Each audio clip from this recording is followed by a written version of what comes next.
नमस्कार दोस्तों, smart study and get success online classes में आपका हार्दिक स्वागत है। मैं मंजू चौधरी हाजिर हूँ आपके सामने फिर से एक नई क्लास के साथ। देखिए, इस क्लास में हम चर्चा करेंगे भारत के भौतिक प्रदेश के बारे में। भारत को कितने भौतिक प्रदेशों में बांटा गया है। पिछली क्लास में जो भारत की ज्योग्राफी से जो संबंधित थी उसमें हमने चर्चा की थी जो भारत की जो भूगर्भिक संरचना है उसके आधार पर कितने भागों में भारत को बांटा गया है। 3 में, जैसे एक हिमालय आ जाएगा, एक मैदान आ जाएगा और एक प्रायद्वीपीय भारत आ जाएगा। सबसे पुराना प्रायद्वीपीय भारत, उसके बाद में हिमालय और सबसे नया उत्तर का मैदान। इनके बारे में हमने चर्चा की थी। ये तो हो गई हमारे भारत की भूगर्भिक संरचना। आज हम बात करेंगे भारत के भौतिक प्रदेशों के बारे में। भारत को कितने भौतिक प्रदेशों में बांटा गया है और जो एग्जाम में क्वेश्चन पूछे जाते हैं वो बिल्कुल इम्पोर्टेंट फैक्ट, बिल्कुल क्रीम आपके लिए यहाँ है कि कहाँ से क्वेश्चन पूछा जाता है और कैसा क्वेश्चन पूछा जाता है, उसी के बारे में हम चर्चा करेंगे। तो आज भारत के भौतिक प्रदेश में से आज हम एक प्रदेश कंप्लीट कर लेंगे, हिमालय का जो है टॉपिक वो। तो देखिए, वर्तमान अनुमान के अनुसार पृथ्वी की आयु कितनी है? 46 करोड़ वर्ष। करोड़ों वर्ष पहले, ये कल हमने समझ लिया था उसमें अच्छी तरह से, पर फिर भी एक खाका तैयार हो जाए भौतिक प्रदेश पढ़ने से पहले, इसलिए थोड़ा सा फिर ये एक्सप्लेन करना है। करोड़ों वर्ष पहले इंडियन प्लेट कहाँ थी? भूमध्य रेखा से दक्षिण में। अभी इंडिया कहाँ है? भूमध्य रेखा से उत्तर में है। तो इंडियन प्लेट कहाँ थी? भूमध्य रेखा से दक्षिण में। ऑस्ट्रेलियन प्लेट इसी का हिस्सा थी। जो ऑस्ट्रेलियन प्लेट है अभी वो इसी का हिस्सा थी। प्लेट के कई हिस्सों में टूटने के बाद में ये प्लेट टूट गई और इंडियन प्लेट और ऑस्ट्रेलियन प्लेट, इंडियन प्लेट कहाँ खिसकने लगी? उत्तर दिशा में, और ऑस्ट्रेलियन प्लेट दक्षिण पूर्व में खिसकने लगी। भूवैज्ञानिक संरचना व शेल समूह की भिन्नता के आधार पर भारत को 3 खंडों में विभाजित, कल हमने अच्छी तरह से पढ़ा था कि भूगर्भिक संरचना के आधार पर भारत को कितने भागों में बांटा गया है? 3 भागों में। प्रायद्वीपीय खंड जो सबसे पुराना है, हिमालय और अन्य प्रायद्वीपीय पर्वतमालाएं जो 33 सागर के निर्माण से बना है, और ये प्रायद्वीपीय खंड जो गोंडवाना लैंड ये है उसकी। तो भारत देखिए, ये 2-3 33 सागर, गोंडवाना लैंड, अंगारा लैंड इन्हीं से बना है। तो हिमालय और अन्य प्रायद्वीपीय पर्वतमालाएं किससे? 33 सागर से। सिंधु गंगा ब्रह्मपुत्र मैदान, उत्तर का मैदान, ये किससे निर्माण हुआ? हिमालय से जो नदियां निकलती है अपने साथ जो अवसाद लाती है और उन अवसादों को जो लाकर जमा करती है, उससे निर्माण किसका हुआ? सिंधु गंगा ब्रह्मपुत्र मैदान, या उसे उत्तर का मैदान कह सकते हैं। कल हमने इन तीनों को अच्छे से डिटेल में पढ़ा था कि भूगर्भिक संरचना के आधार पर 3 भागों में बांटा गया है। प्रायद्वीपीय भारत, उत्तर का विशाल मैदान और हिमालय। हिमालय का निर्माण किससे? 33 सागर से, और इसका प्रायद्वीपीय का गोंडवाना लैंड से, और मैदान का किससे हुआ? जो नदियां अपने साथ अवसाद लाकर जमा करती है उससे। भारत का निर्माण 33 सागर और गोंडवाना लैंड से। भारत के प्राकृतिक विभाग या भू आकृतिक खंड, भारत को कितने भौतिक विभागों में बांटा गया है? वैसे देखिए, इसके 5 भाग भी आते हैं मुख्य और 6 भी आते हैं। वो क्यों? क्योंकि कई इसको तटीय मैदान और द्वीप समूह एक साथ दे देते हैं, इसलिए 5 भाग कर देते हैं। अगर तटीय मैदान और द्वीप समूह को आप अलग अलग पढ़ेंगे तो इसके 6 भाग हो जाएंगे। तो भारत के प्राकृतिक विभाग या आपने भू आकृतिक खंड या भौतिक प्रदेश बोल सकते हैं। कितने हैं? 6। कौन कौन से? उत्तर तथा उत्तर पूर्वी पर्वतमाला। उत्तर भारत का जो उत्तरी हिस्सा है और उत्तरी पूर्वी पर्वतमाला है, उत्तर में और पूर्व में। पहला तो हो गया वो। दूसरा कौन सा? उत्तर भारत का मैदान। तीसरा कौन सा? प्रायद्वीपीय पठार। चौथा कौन सा? भारतीय मरुस्थल। 5वां कौन सा? तटीय मैदान। 6ठा कौन सा? द्वीप समूह। तो भारत के भौतिक प्रदेश कितने हो गए? 6। हिमालय आ जाएगा, उत्तर भारत का मैदान आ जाएगा, प्रायद्वीपीय भारत आ जाएगा, अपने भारत में जो मरुस्थल है वो आ जाएगा, और जो तटों के पास जो मैदान है वो आ जाएंगे, और द्वीप समूह आ जाएंगे। भारत का निर्माण किससे हुआ? 33 सागर से और गोंडवाना लैंड से। कई बार पूछा गया है कि हिमालय का निर्माण किससे हुआ? 33 सागर से, और प्रायद्वीपीय का गोंडवाना लैंड से। कल हमने अच्छे से पढ़ा था, वापस उसको समझाने की जरूरत मुझे लगती नहीं। इससे आपका टाइम खराब होने के अलावा कुछ नहीं है। अगर आपको फिर भी समझ में नहीं आए तो आप उस क्लास को एक बार रिवाइज करके वापस सुन सकते हैं। आज हम चर्चा करेंगे इस क्लास में भारत का जो उत्तर और उत्तरी पूर्वी पर्वतमाला है, जो हिमालय, उसको कितने भागों में बांटा गया है, उसकी क्या क्या विशेषताएं हैं, वो कौन कौन से राज्यों में है, इन सब के बारे में चर्चा करेंगे। उससे पहले हम थोड़ा मैप में देख लेते हैं भारत उच्चावच यानी भारत का सामान्य जो भागों में बांटा गया है, कहाँ कौन सा पर्वत है जो मुख्य पूछे जाते हैं, कहाँ कौन सी नदी है। तो आइए देखते हैं मैप में।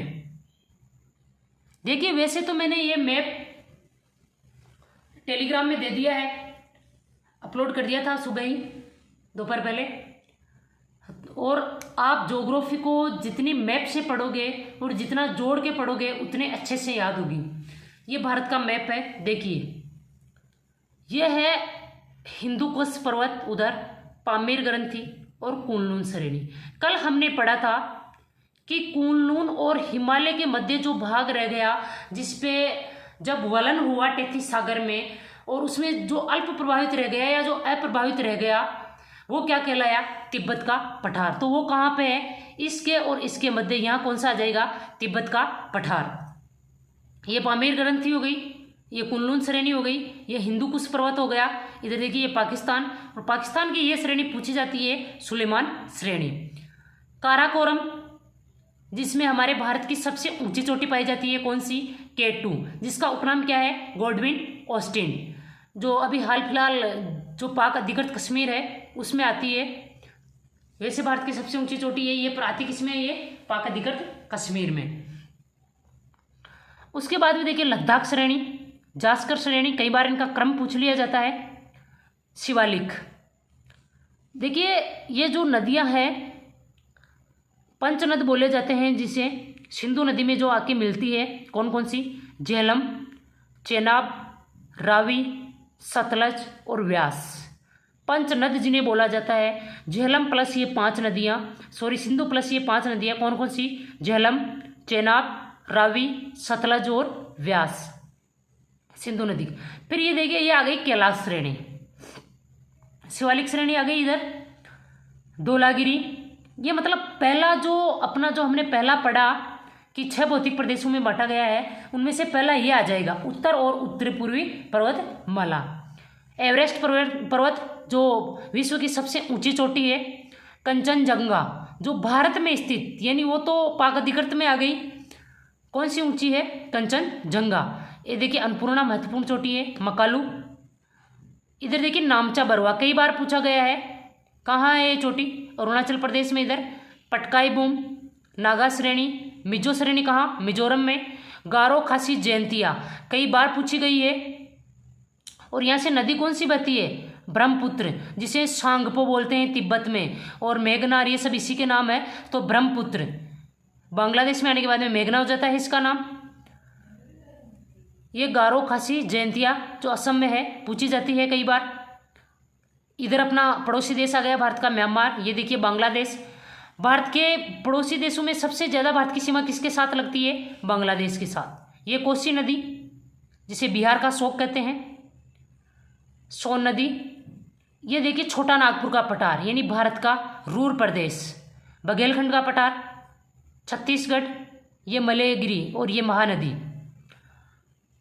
इसके बाद में देखिए भारतीय मामरुस्थल जो कहाँ पाया जाता है? अपने राजस्थान में। उत्तरी मैदान, ये जो यहाँ से जो नदियाँ निकलेगी हिमालय से, वो इधर आएगी, तो यहाँ पे जो अवसादों का निर्माण करेगी, उससे जिस मैदान का निर्माण हुआ उसे क्या बोलते हैं? उत्तरी मैदान। ये देखिए यमुना नदी, गंगा नदी। यमुना नदी में आके कौन कौन सी नदियाँ मिलती है? ये चंबल नदी, सिंध नदी, और फिर यमुना किस में मिल जाती है? गंगा में। तो ये दूसरा हो गया उत्तरी मैदान। फिर देखिए तीसरा यहाँ पे, चौथा भारतीय महामरुस्थल, पांचवा पश्चिमी घाट आ जाएगा और पूर्वी घाट आ जाएगा, यानी तटीय मैदान। छठा आ जाएगा द्वीप, चौथा महामरुस्थल, और तीसरा प्रायद्वीपीय भारत। उसके बाद में देखिए मालवा का पठार, कई बार पूछा जाता है। बुंदेलखंड, कैमूर श्रेणी, विंध्य पर्वत, विंध्यांचल, नर्मदा नदी, माही नदी जो कर्करेखा को 2 बार काटती है। देखिए ये यहाँ से जो यू आकार की बनती है, दक्षिण से ही जाती है और वापस दक्षिण में आ जाती है। ये साबरमती नदी, जिसे आप ऐसे जोड़ के पढ़ सकते हैं, जहाँ पे साबरमती आश्रम था गांधी जी का। ये काठियावाड़ प्रदेश जो गायों के लिए प्रसिद्ध है, गुजरात का। प्रायद्वीप, गिर श्रेणी, यानी जो गिर पर्वत है। ये देखिए तापी नदी, सतपुड़ा श्रेणी आ गई, उधर से नर्मदा नदी, इधर से तापी नदी। ये महादेव पहाड़ियाँ, ये मैकाल श्रेणी, ये सतमाला श्रेणी, ऊंचाई कितनी है इसकी? 1567।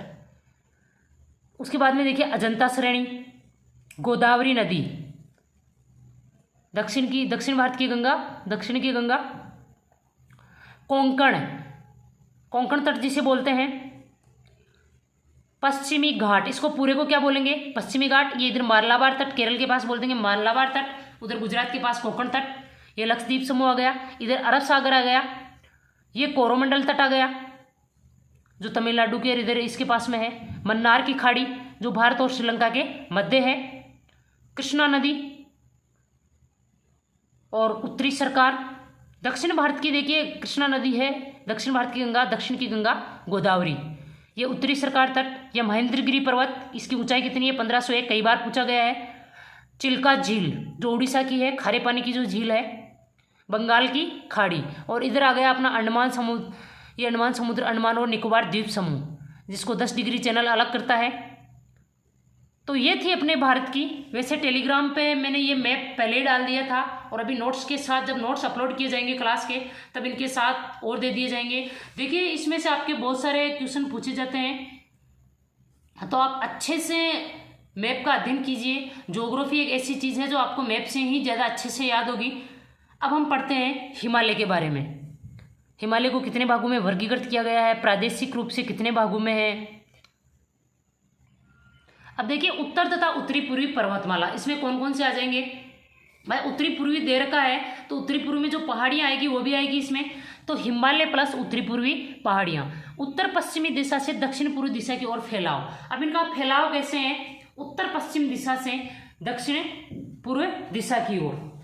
जैसे मान लीजिए मैप में जैसे हमने देखा था, उत्तर पश्चिम दिशा हो गई ये, और इधर से इधर दक्षिण पूर्व दिशा की ओर, इधर से इधर ये दक्षिण पूर्व हो गई। उत्तर पश्चिम से दक्षिण पूर्व की ओर फैलाव किसका है?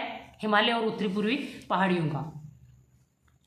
दार्जिलिंग और सिक्किम क्षेत्रों में पूर्व पश्चिम दिशा में, दार्जिलिंग और सिक्किम क्षेत्रों में इसका विस्तार कैसे है? पूर्व पश्चिम दिशा में। अरुणाचल प्रदेश में कैसे हैं? दक्षिण पश्चिम से उत्तर पश्चिम।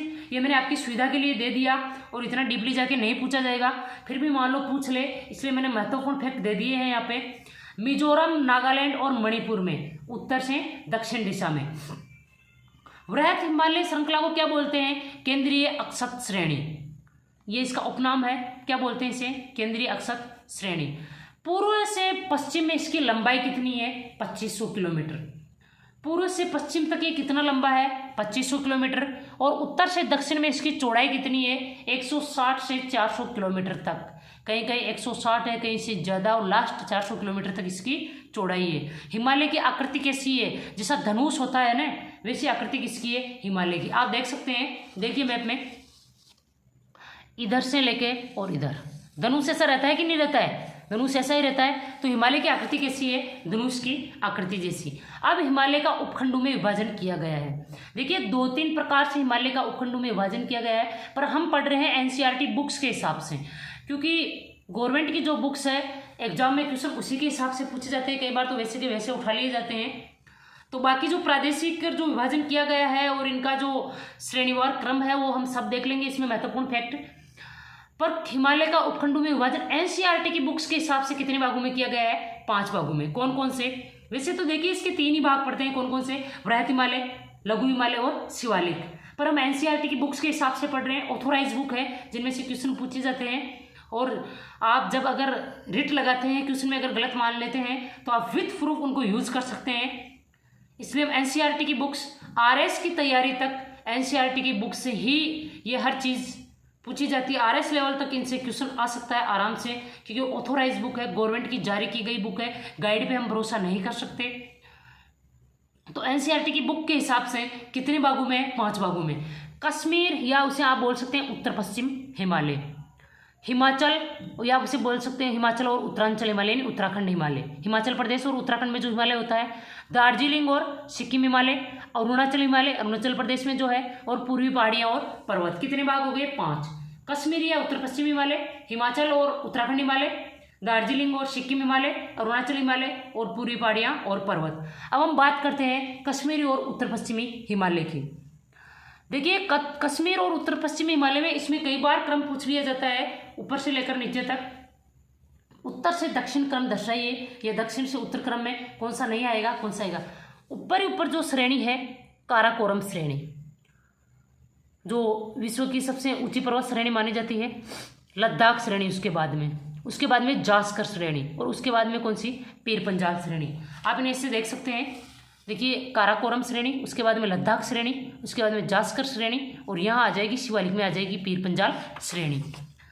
सियाचिन ग्लेशियर है यहाँ पे, कहाँ पे, काराकोरम श्रेणी में, लद्दाख में, जिसे विश्व का सबसे ऊंचा युद्ध स्थल कौन सा है, सियाचिन ग्लेशियर।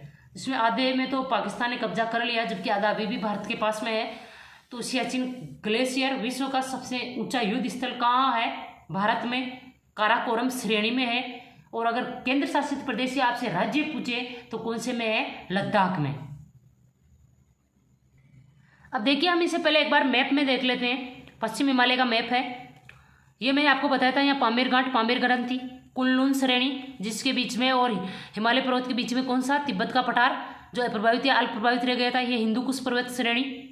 सिंधु नदी, सिंधु की 5 जो पंच नदी जिसे बोला जाता है, झेलम, चेनाब, रावी, सतलुज और व्यास। देखिए पूछा जा सकता है, अगर आपने पंच नदी में सिंधु नदी कर दिया ना तो आपका गलत हो सकता है। सिंधु नदी पंच नदी में नहीं आती है। पंच नदी में कौन सी आएगी, ये सिंधु अफवाह तंत्र में आती है। ये पंच नदी कौन कौन सी, झेलम, चेनाब, रावी, सतलज और व्यास। काराकोरम जिसकी सबसे ऊंची चोटी केटू, गॉडविन ऑस्टिन, ये काराकोरम श्रेणी हो गई, ये लद्दाख श्रेणी हो गई, ये जास्कर श्रेणी हो गई, और ये पीर पंजाल। जोजिला दर्रा, ये नंगा पर्वत, ये बारालाचला दर्रे हम अभी अलग से पढ़ेंगे। ये ब्यास नदी हो गई, इधर शिपकिला दर्रा, ये कैलाश श्रेणी हो गई। उसके बाद में देखिए ये सांगपो नदी जिसे ब्रह्मपुत्र बोलते हैं, इधर यमुना नदी और गंगा नदी। तो ऊपर अगर आपसे क्रम पूछा जाता है, ऊपर काराकोरम श्रेणी, उसके बाद में लद्दाख श्रेणी, उसके बाद में जास्कर श्रेणी, उसके बाद में पीर पंजाल श्रेणी। तो ये तो हो गया अपना मैप में देख लिया मैं, क्योंकि थोड़ा मैप से क्या माइंड में मैप हो जाएगा तो अच्छे से समझ में आएगा कि कौन सी चीज़ कहाँ है। अब हम देखते हैं इसे, इसकी विशेषताएं वगैरह। देखिए विश्व प्रसिद्ध कश्मीर घाटी और डल झील स्थित है इसमें, कौन से में, कश्मीर या उत्तर पश्चिम हिमालय में। सियाचिन ग्लेशियर, ये दोबारा नोट कर दिया मैंने, करेवा के लिए प्रसिद्ध है। ये हिमालय का जो भूखंड आता है ये किसके लिए प्रसिद्ध है, करेवा। इसमें जो करेवा, जो ये मैदान, जो ये घाटियाँ होती है, ये जो मैदान होती है, इनमें किसकी खेती की जाती है, जाफरान की खेती। जाफरान की खेती कौन से भूखंड में होती है, और ये जहाँ होती है उस क्षेत्र को क्या बोलते हैं, करेवा, पूछा गया था। भारत की सबसे ऊंची चोटी केटू, गॉडविन ऑस्टिन, कितनी है इसकी ऊंचाई, 8611 मीटर। कौन से हिमालय में पाई जाती है, कश्मीर या उत्तर पश्चिम हिमालय में। काराकोरम श्रेणी में हो गई, जो अभी पाक अधिकृत कश्मीर में है। उच्च एशिया की रेड, उच्च एशिया की रेड किसे कहते हैं, काराकोरम श्रेणी को। महत्वपूर्ण दर्रे, अब देखिए श्रेणी में महत्वपूर्ण दर्रे कौन से हैं। वृहत हिमालय में जोजिला दर्रा जो हमने देखा था अभी, पीर पंजाल में बनिहाल दर्रा, जास्कर में फोटुला दर्रा, लद्दाख में खारदुंगला दर्रा। इनको हम अभी अलग से देख लेंगे किसकी क्या विशेषता है, जो अधिकतर पूछा जाता है एग्जाम में रिपीट, वो अभी देख लेंगे हम। इस भूखंड में महत्वपूर्ण झीलें कौन कौन सी पाई जाती है, अलवण झीलें, यानी जो मीठे पानी की जो झीलें होती है वो तो कौन सी है, डल और वुलर झील, जो दोनों ही अपने जम्मू कश्मीर में पाई जाती है। लवण जिनमें खारा पानी पाया जाता है वो कौन सी है, पांगांग सो और सोमुरिरी। महत्वपूर्ण नदियां कौन सी है इस भूखंड की, देखिए थोड़ा फास्ट ले रहे हैं ताकि आपका टाइम खराब ना हो। मैप में समझा दिया है, बाकी आपको कोई चीज़ समझ में नहीं आए तो आप कमेंट में पूछ सकते हैं, कोई दिक्कत नहीं है। महत्वपूर्ण नदियां कौन सी है, सिंधु, झेलम और चेनाब। प्रसिद्ध तीर्थ स्थान वैष्णो देवी, अमरनाथ गुफा। कई बार हो सकता है कि इससे जोड़ के पूछ ले कि कश्मीर या उत्तर पश्चिमी हिमालय में कौन से प्रसिद्ध तीर्थ स्थान पाए जाते हैं, वैष्णो देवी, अमरनाथ गुफा और चरारे शरीफ। जम्मू कश्मीर की राजधानी श्रीनगर किसके किनारे है, झेलम नदी के किनारे। ये अपने जो भारत के जो महत्वपूर्ण जो शहर है जो नदियों के किनारे हैं, एक दिन इनकी क्लास लेंगे अपन, क्योंकि क्वेश्चन पूछ लिया जाता है अधिकतर। नदियाँ देखिए और शहर देखिए, आपको मिलान के लिए दे देंगे कि मिलान कीजिए कौन सी नदी के किनारे कौन सा शहर है। प्रदेश के दक्षिणी भाग में अनुदैर्ध्य घाटियाँ जो पाई जाती है उन्हें क्या बोलते हैं, दून। और प्रमुख दून क्या है, जम्मू दून, पठानकोट दून। इस भूखंड में जो प्रमुख दून है वो कौन कौन से हैं, जम्मू दून और पठान दून, पठानकोट दून। तो महत्वपूर्ण दर्रे कौन कौन से हो गए इसके, जोजिला, बनिहाल, फोटुला, खारदुंगला। महत्वपूर्ण जिले मिठी, डल और वुलर, खारी, पवंगसो और सोमुरिरी। महत्वपूर्ण नदियाँ सिंधु, झेलम और चेनाब। अब हम बात करते हैं हिमाचल या उत्तराखंड हिमालय, जो इसका दूसरा है उपखंड। पश्चिम में रावी नदी और पूर्व में काली, काली घाघरा की सहायक नदी है, के बीच में स्थित है। ये हिमालय कहाँ स्थित है? पश्चिम में तो रावी नदी और पूर्व में काली घाघरा की सहायक नदी के बीच में स्थित है। भारत की दो मुख्य नदी तंत्र सिंधु और गंगा द्वारा अफवाहित। ये जो उपखंड आ जाता है वो भारत की दो मुख्य नदियाँ सिंधु और गंगा, उनके द्वारा अफवाहित क्षेत्र है। नदियाँ कौन कौन सी है इसमें? रावी, व्यास, सतलुज। किसकी सहायक? सिंधु की सहायक। जो हमने पढ़ी थी कि रावी, व्यास, सतलुज, झेलम और चेनाब पंच नद जिन्हें कहते हैं सिंधु की जो सहायक है। यमुना और घाघरा ये किसकी सहायक है? गंगा की सहायक। हिमाचल हिमालय का सुदूर उत्तरी भाग, लद्दाख के ठंडे मरुस्थल का विस्तार। हिमाचल हिमालय का जो सुदूर उत्तरी भाग है वो लद्दाख के ठंडे मरुस्थल का विस्तार है। इस हिमालय खंड में हिमालय की तीनों मुख्य पर्वत श्रृंखलाएं स्थित है। इस हिमालय खंड में जो हिमालय की तीनों जो मुख्य पर्वत श्रृंखलाएं हैं, जो मैंने आपको बताया था कि अधिकतर इसी आधार पर हिमालय को पढ़ाते हैं कि उसके 3 भागों में उसे विभक्त कर देते हैं: वृहद हिमालय, लघु हिमालय और शिवालिक हिमालय। हम एनसीईआरटी की बुक्स के हिसाब से पढ़ रहे हैं, उसमें जैसे दिया गया है मैं उसी हिसाब से पढ़ा रही हूँ आपको, कि जो ऑथोराइज बुक है उन्हीं में से पूछा जाता है। वृहद हिमालय श्रेणी, हिमालय की सबसे ऊंची श्रेणी, औसत ऊंचाई कितनी है? 6000 मीटर, चौड़ाई 120 से 190 किलोमीटर, और विश्व के सभी महत्वपूर्ण शिखर है जो इसी में स्थित है, जैसे कि वो अपना माउंट एवरेस्ट, कंचनजंगा, नंदा देवी, ये सब इसमें आ जाएंगे। लघु हिमालय श्रेणी, हिमाचल, धौलाधर, इसे वहाँ की स्थानीय भाषा में क्या बोलते हैं? हिमाचल में तो बोलते हैं धौलाधर, और उत्तराखंड में क्या बोलते हैं? नाग टिब्बा, या आप इसे नाग टिब्बा बोल दो। इसकी चौड़ाई कितनी है? 80 से 100 किलोमीटर, और इसकी ऊंचाई कितनी है? 3700 से 4500 मीटर। उसके बाद में हम बात करते हैं शिवालिक श्रेणी की। चौड़ाई 10 से 50 किलोमीटर, ऊंचाई 900 से 1200 मीटर। तो यह है तीनों श्रेणियाँ। अब आपको ये पूछ सकता है कि हिमालय की मुख्य तीनों श्रेणियाँ कौन से उपखंड में स्थित है? तो हिमाचल, उत्तराखंड, हिमालय में।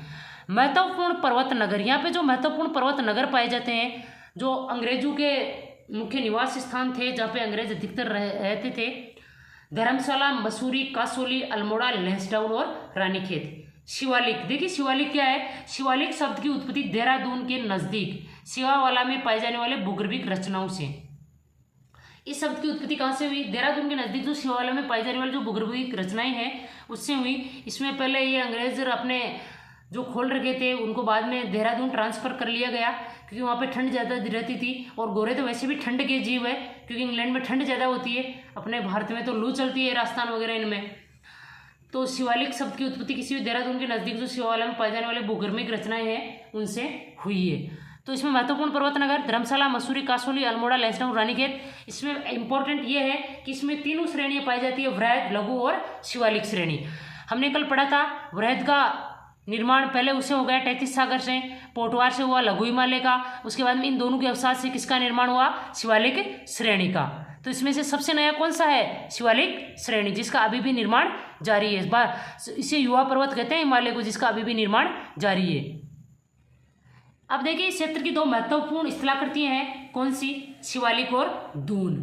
दून मैंने आपको बताया था घाटियां जिन्हें बोलते हैं, और शिवालिक जो वहाँ पे जो भूगर्भिक रचनाएं पाई जाती है उनसे उसका वहाँ का नाम शिवालिक कर दिया। यहाँ पे महत्वपूर्ण दून कौन से पाए जाते हैं? चंडीगढ़ कालका का दून, कोटा दून, नालागढ़ का दून, देहरादून और हरिके दून। देहरादून यहाँ वो घाटी के हिसाब से इसका नाम रखा गया है।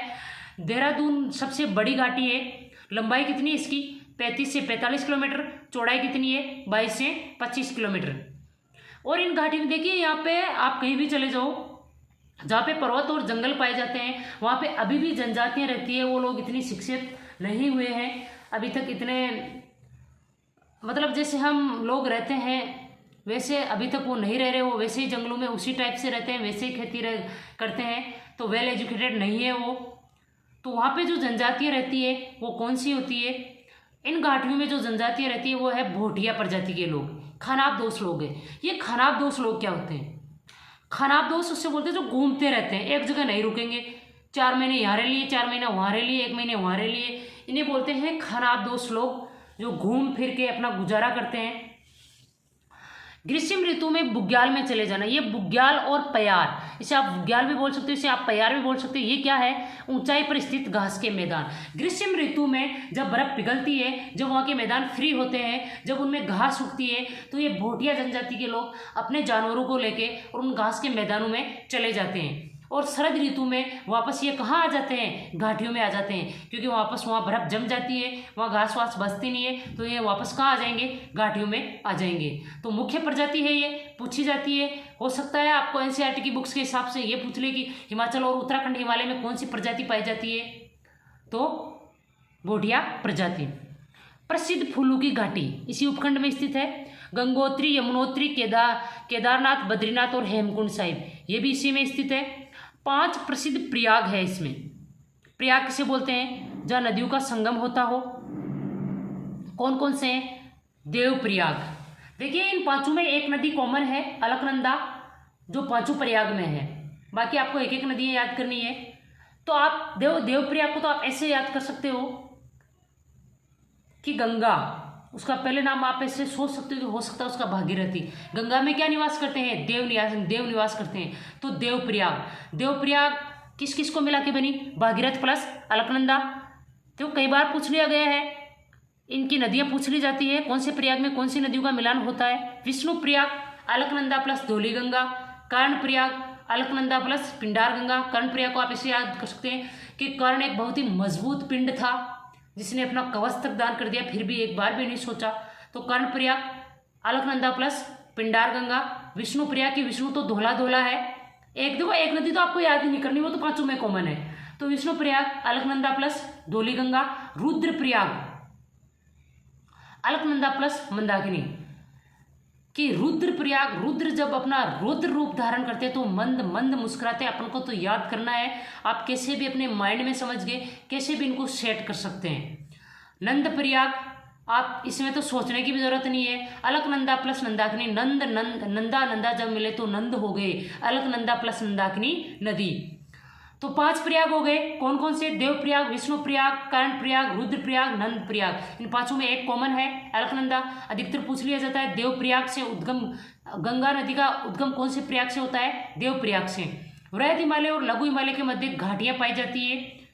इसमें कौन कौन सी? कश्मीर घाटी, लाहौल स्पीति, कुल्लू व कांगड़ा घाटियां, ये पाई जाती है इसमें घाटियां। तो ये हुआ हमारा हिमाचल व उत्तराखंड हिमालय। अब देखते हैं हम इसका अगला उपखंड। उसके बाद में देखिए दार्जिलिंग और सिक्किम हिमालय। पश्चिम में नेपाल हिमालय और पूर्व में भूटान हिमालय। किसके मध्य स्थित है ये? पश्चिम में नेपाल हिमालय, पूर्व में भूटान हिमालय, क्योंकि सिक्किम इनके बीच में आता है। तीस्ता नदी का बहाव क्षेत्र, यहाँ कौन सी नदी का बहाव क्षेत्र है? तीस्ता नदी का। कौन सी चोटी इसमें? कंचनजंगा चोटी। लेप्चा जनजाति और दक्षिणी भाग, यहाँ कौन सी जनजातियां पाई जाती है? लेप्चा जनजाति। और दक्षिणी भाग में विशेषकर दार्जिलिंग हिमालय में मिश्रित जनसंख्या, कौन सी? नेपाली, बंगाली और मध्य भारत की जनजातियां पाई जाती है। मध्यम ढाल, गहरी व ज्वास्म युक्त मिट्टी, संपूर्ण वर्ष वर्षा और मंद शीत ऋतु।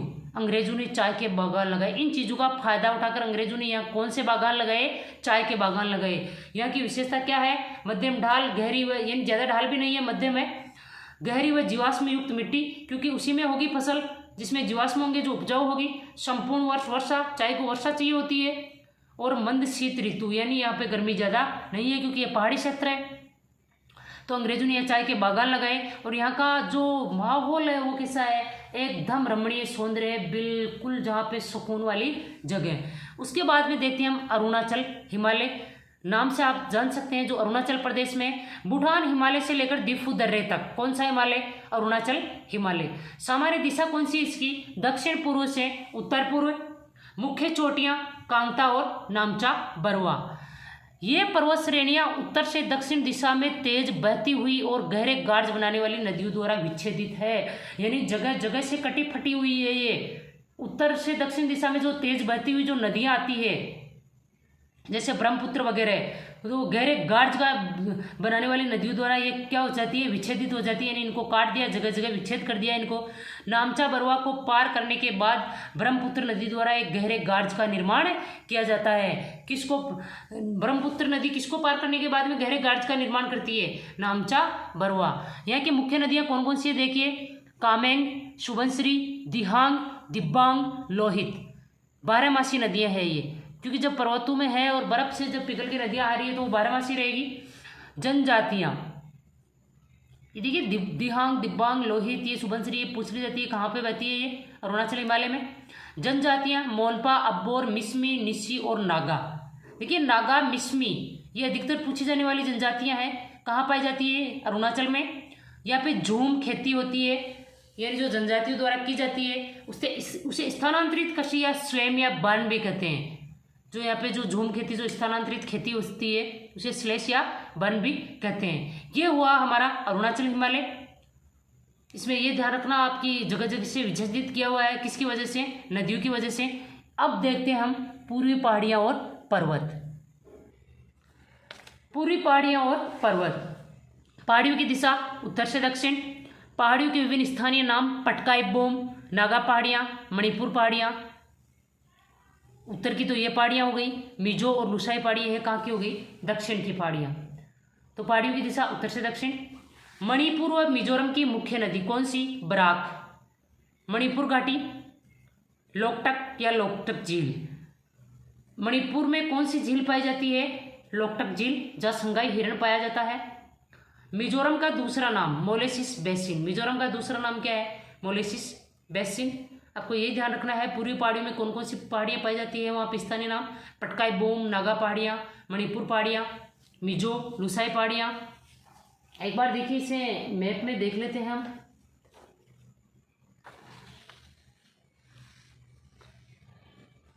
वैसे तो मैंने आपको ये टेलीग्राम पे अपलोड कर दिया है, फिर भी एक बार देख लेते हैं। ये हिमालय पर्वत हो गया। देखिए ये नामचा बरवा, अरुणाचल प्रदेश। इधर देखिए ये रह गया एवरेस्ट पर्वत, यहाँ रह गया कंचनजंगा। ये भूटान और इसके नेपाल के बीच में आ गया सिक्किम वाला। जेलपला दर्रा यहाँ हो गया। ये तीस्ता नदी जो कंचनजंगा से इधर से निकलती है, हमने अभी पढ़ा था तीस्ता नदी का क्षेत्र। ये कोसी नदी बिहार का शोक। ये गारोगासी जयंतिया श्रेणी आ गई। बुमला, डोफला श्रेणी, बोमडीला श्रेणी, ये कहाँ? दिहांग नदी, लोहित नदी, ये हमने पढ़ा था अभी, अरुणाचल में पूछी जाती है।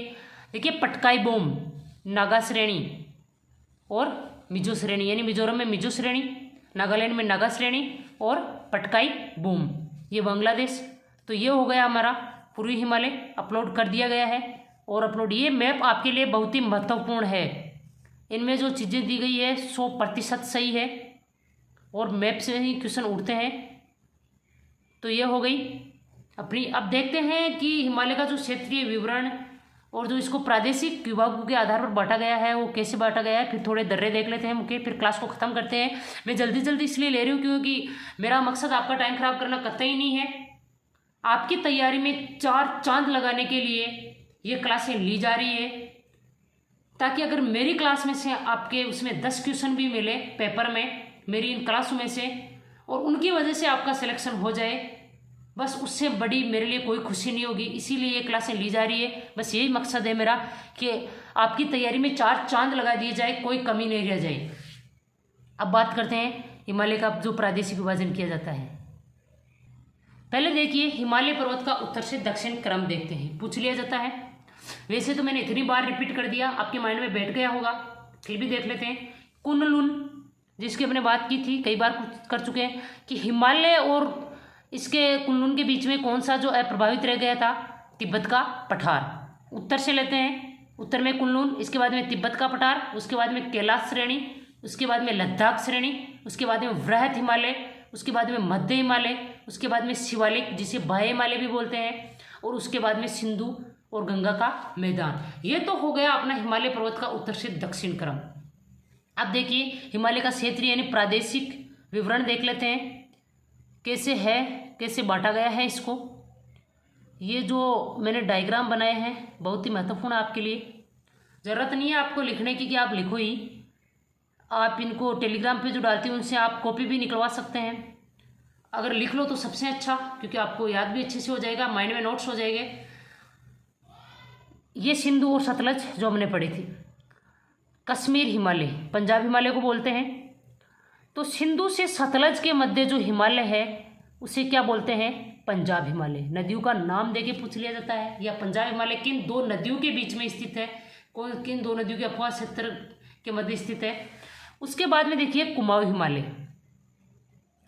यमुना, गंगा और काली, सतलज से काली के मध्य कौन सा हिमालय है? कुमाऊं हिमालय।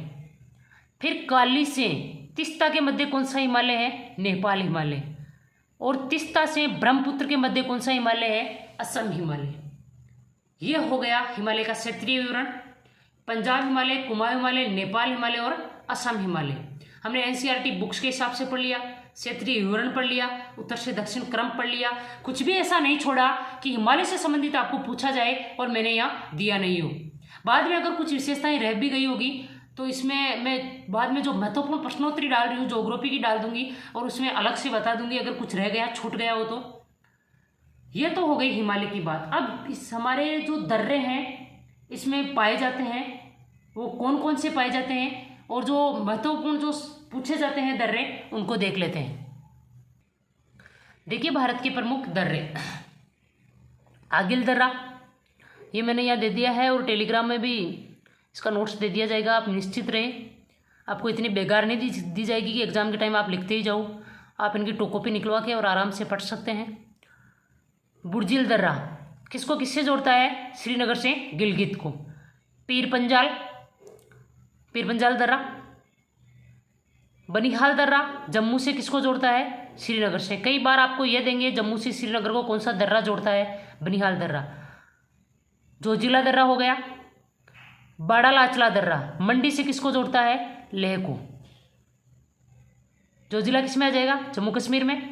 बनिहाल भी उसी में आ जाएगा, पीर पंजाल भी उसी में आ जाएगा। कई बार आपको राज्य या केंद्र शासित प्रदेश का नाम देकर पूछ ले जाते तो उस हिसाब से आप याद कर सकते हैं। बुर्जिल में उसी में आ जाएगा। उसके बाद में देखिए लद्दाख में कौन कौन से दर्रे हैं? आगिल दर्रा, काराकोरम, भारत का सबसे ऊंचा दर्रा। देखिए सबसे ऊंची पर्वत श्रेणी भी कौन सी है? काराकोरम। तो सबसे ऊंचा दर्रा काराकोरम कहाँ है? ये लद्दाख में। इसकी ऊंचाई कितनी है? 5654 मीटर। उसके बाद में चाराला दर्रा, खारदुंगला दर्रा, थाराला दर्रा, एमिसला दर्रा और ये देखिए बाड़ालाचला दर्रा हमने पहले ही पढ़ लिए। ये हो गए लद्दाख के दर्रे। उसके बाद में देखते हैं हम लद्दाख और उसके जो हिमाचल प्रदेश के जिनके भी आ जाएंगे क्योंकि ये बाड़ालाचला दर्रा जो जोड़ता है। शिपकिला दर्रा, माना दर्रा, नीति दर्रा और लिपुलेख दर्रा। शिपकिला दर्रा किससे किसको जोड़ता है? शिमला से तिब्बत को, जो हिमाचल प्रदेश में है। शिमला से तिब्बत को जोड़ने वाला कौन सा दर्रा है? कई बार पूछा गया है, शिपकिला। माना दर्रा, नीति दर्रा, लिपुलेख दर्रा उत्तराखंड में है। लिपुलेख दर्रा मानसरोवर झील व कैलाश घाटी का मार्ग जो जाता है वो कौन से दर्रे से जाता है? लिपुलेख दर्रे से। उसके बाद में देखिए नाथुला दर्रा, ये जो है सिक्किम में जो है। सिक्किम में कौन कौन से दर्रे हैं? नाथुला दर्रा, जेलेपला दर्रा। कई बार मिलान के लिए दिया गया है आपको, राज्य केंद्र शासित प्रदेश के नाम दे देंगे और दर्रे दे देंगे एक साइड। तो नाथुला और जेलेपला दर्रा कहाँ है? सिक्किम में। ये व्यापारिक सामरिक महत्व के दर्रे हैं।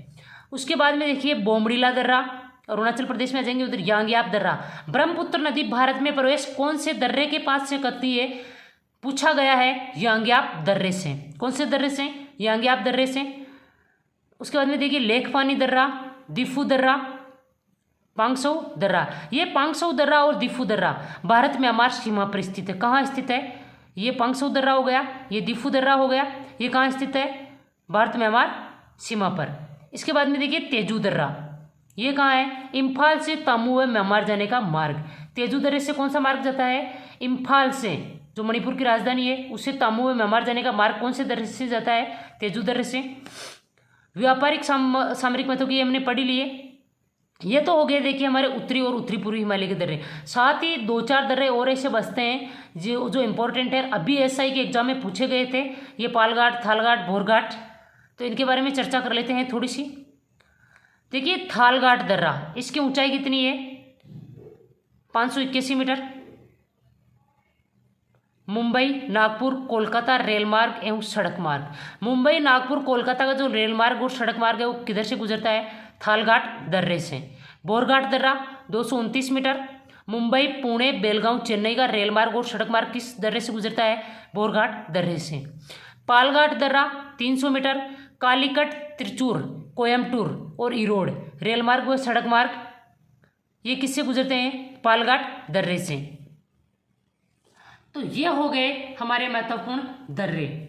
आज हमने भौतिक प्रदेश जो हिमालय था, जो पूछा जाता है भारत की ज्योग्राफी से संबंधित, इंडिया का आप कोई सा भी एग्जाम ले लो, राजस्थान के एग्जाम में भारत की ज्योग्राफी पूछी जाती है, उससे संबंधित चर्चा की। जितने भी महत्वपूर्ण फैक्ट हैं वो सब मैंने यहाँ दे दिए।